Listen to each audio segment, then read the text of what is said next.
నమస్తే అన్న. నమస్తే. శ్రీకాంత్. అన్న ఇది మీ ఏరియానా మీది? కృష్ణనగర్. అన్న ఇక్కడ మన మాగంటి గోపీనాథ్ గారు చనిపోయారు కదా! బై ఎలక్షన్స్ వస్తున్నాయి కదా! మళ్ళీ ఏ పార్టీ గెలుస్తది అనుకుంటున్నారు? ఇప్పుడున్న సిచ్యుయేషన్‌లో అయితే నాకు తెలిసిన వరకు ఈ అబ్జర్వేషన్ చూసినంటే మెజారిటీ ఆఫ్ ది అనేది 50-50 ఉంది. ఇక్కడ కాంగ్రెస్ 50% ఇక్కడ బీఆర్ఎస్ కూడా ఉంది. ఎందుకంటే 2 నేను అక్కడ, ఇక్కడ అని చెప్పలేను. ఎందుకంటే ప్రెజెంట్ రూలింగ్ పార్టీ అనేది మనకి కాంగ్రెస్ ఉంది. సో, ఐయామ్ థింకింగ్ టు ఇది కాంగ్రెస్ వస్తది అనుకుంటున్నా. అంటే అన్న ఇప్పుడు 2 పార్టీలు 50-50 అంటున్నారు కదా! అంటే ఓట్లు అనేది మనుషులను బట్టేస్తుర్రా? పార్టీలను బట్టేస్తుర్రా? ఇక్కడ మాక్సిమం ఇక్కడ మాగంటి గోపీనాథ్ గారికైతే సపోర్ట్ మాక్సిమం మన బీఆర్ఎస్‌కే ఉన్నది.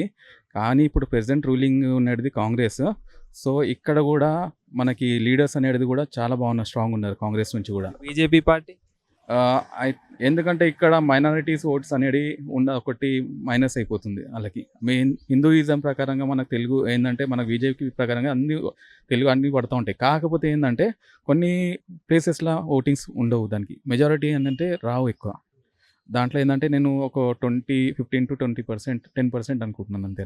ఇంకోటన్న ఇప్పుడు ఎలక్షన్‌లలో చదువుకున్న నాయకులు నిల్చుంటే బావుంటదా? లేకపోతే ఏం చదువుకోకున్న నాయకులు నిల్చొని పాలిస్తే బావుంటదా?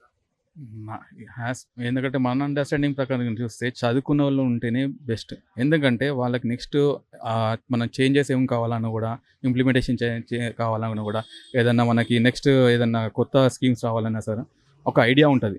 అవగాహన. ఏందంటే వాళ్ళు ఉంటేనే బెస్ట్ ఇంకా చదువుకున్న వాళ్ళు.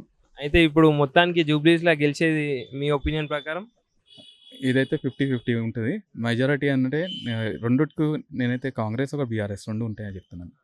కానీ ఏదొస్తుంది అని గ్యారంటీ చెప్పలేను.